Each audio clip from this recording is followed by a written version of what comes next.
In the 1920s, the nation's weekly attendance to movies equaled an astounding 50%. As no other widely available and equally cheap public source of entertainment existed, people of all ages rushed into the movie theaters. The weekend provided families the opportunity to go out to the movies and enjoy the day's most popular form of entertainment. With movie theaters charging a mere nickel or dime to attend films, attendance soared during the Great Depression of the late 20s and early 1930s. Before the enactment of the Motion Picture Production Code, there weren't any official restrictions or regulations concerning the content that could be displayed in American motion pictures. Explicit materials such as nudity, drugs, violence, and vulgarity were commonplace in many American films. Audiences had developed an appetite towards this content. Hollywood had attracted several controversial movie makers that would introduce a lot of very risque subject matters into their films, in turn feeding this appetite of the public and making films that created enormous revenue for their studios. As explicit movies continued to be developed, conservative members of society began to harbor the fear that explicit content in these films would have a detrimental effect on American society, especially on the children.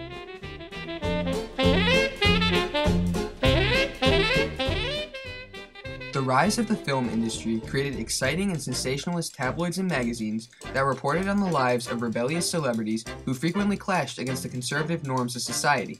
Religious vanguards and other moral conservatives began to protest the obscenities and indecencies present in films.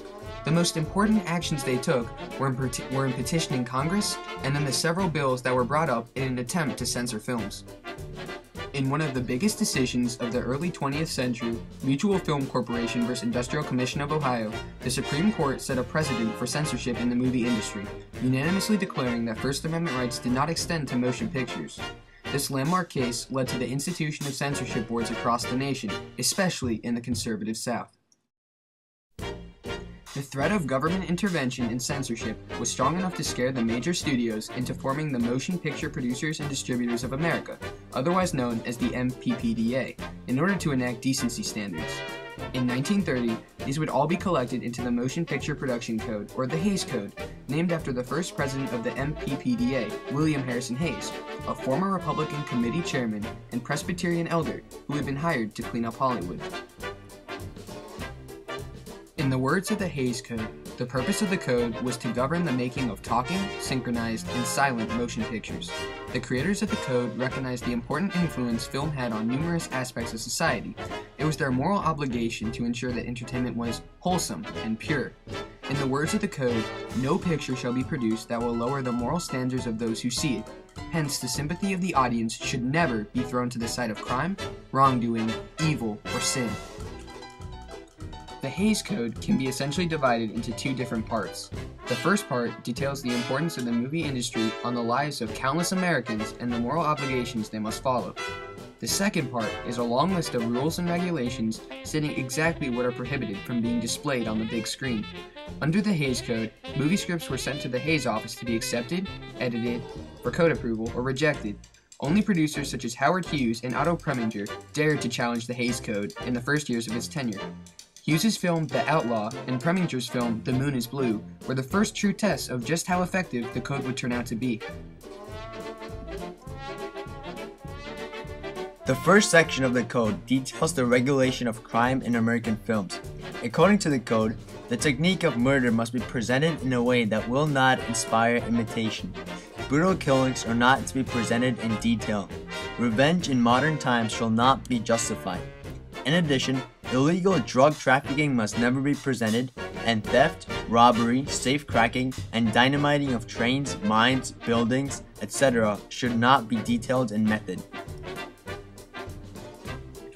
The most important principle under the category of sex declared, the sanctity of the institution of marriage and the home shall be upheld.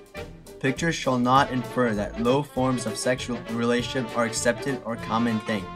Scenes of passion were not to be introduced unless essential to the development of the plot, and lustful kissing was not to be shown under any circumstances. Sexual relationships between the white and black races were strictly forbidden under the code, as were scenes of childbirth and sex hygiene. Under the categories of obscenity and profanity, any type of curse word or vulgar expressions were deemed inadmissible for usage in movies. Also, under the costume category, Complete nudity was forbidden and strictly warned against. Undressing scenes and indecent exposure were also to be avoided under the Hays Code. All of these various rules and regulations were under strict effect from 1934 to 1968, but the changing times reflected a growing sense of desire among the American public and filmmakers alike to reform the Hays Code. What factors led to the eventual demise of the seemingly invincible Hays Code? Towards the end of its tenure, in the late 50s and early 60s, foreign films, not restricted by the Hays Code, became wildly successful in the United States. Vittorio De Sica's 1948 movie Bicycle Thieves and Ingmar Bergman's 1953 film Sommaren med Monica were among the successful foreign films running in American theaters. Since the movie industry had been found to have violated numerous antitrust laws, studios had to relinquish all ownership ties to the movie theaters, leading to numerous foreign films being presented in American theaters. In addition, the invention of the television posed a serious threat to the earlier dominance of the movie theater. In 1952, in the case of Joseph Burstein Incorporated versus Wilson, the Supreme Court overturned its earlier decision of 1950, declaring that motion pictures were indeed entitled to First Amendment protection. Hollywood would continue to follow the code until the 1960s. The 1960s saw the rise of the countercultural or hippie movement that would be captured in music, books, and many other art forms. However, Hollywood films, with a very restrictive and conservative Hays Code in place, soon started to fall out of popularity, both with new film audiences and their makers. So over the decade, many filmmakers openly challenged the Hays Code in order to loosen its restrictions. One of the most important examples was Sidney Lumet's The Pawnbroker in 1964, which was the first film to have female nudity with code approval. Finally, once one movie with explicit content passed the Hays Code, a whole stream of movies followed close behind. The writing was on the wall, and in 1968, Jack Valenti, the then new president of the MPAA, finally got rid of the outdated code. In its place, he introduced the much less restrictive MPAA film rating system, which we now use today. The film industry experienced a period of tremendous growth and prosperity during the early years of the 20th century. Accompanying this unprecedented growth and popularity were cries for reform and change in the movie industry. The Motion Picture Production Code of 1930 was an early attempt by the movie industry to evade government censorship by policing themselves. The creators of the code recognized the important influence films had on the numerous aspects of society. It was their moral obligation to ensure that all entertainment was wholesome and pure. Also, their duty was to cleanse both Hollywood and the movie industry.